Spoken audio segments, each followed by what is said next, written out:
امام بارگاہ فاطمیہ foundation Barcelona میں عید الفطر کا اجتماع، سینکڑوں افراد نے نماز عید مولانا سید زیغم عباس نقوی کی امامت میں ادا کی۔ رپورٹ کر رہے ہیں قمر فاروق۔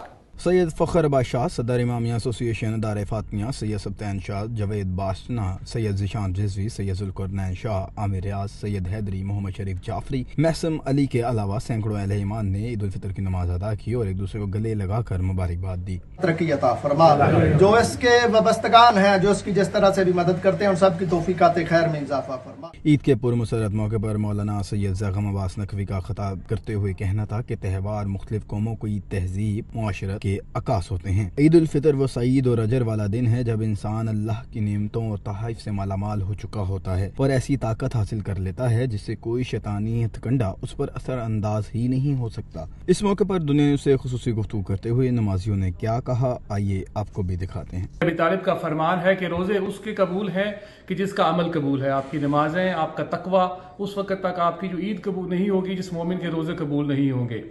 اس کا بات کو مد نظر رکھتے ہوئے مولانا نے جو خطبہ دیا آج کے عید الفطر میں، تمام مومنین کو عید کی مبارک بھی دی گئی اور یہ کہا گیا فاطمیہ کی طرف سے کہ اللہ تعالیٰ ہم سب کو اللہ تعالیٰ محمد و آل محمد کے راستے پہ چلنے کی توفیق عطا فرمائے۔ فاطمیہ فاؤنڈیشن کی طرف سے تمام دنیا اسلام کے مسلمانوں کو عید مبارک ہو۔ عید ایک خوشی کا دن ہے اور ہم چاہتے ہیں کہ ہر محروم مظلوم کو یہ عید کی خوشی مبارک ہو اور ہمیں ان لوگوں کا خیال رکھنا چاہیے۔ کے موقع پر دنیا بھر کے مسلمانوں کو عید کی خوشیاں بہت مبارک ہوں۔ میں سمجھتا ہوں کہ اللہ تعالیٰ نے یہ رحمت اور برکتوں کا مہینہ ہمیں ایک بونس، ایک گفٹ دیا ہے۔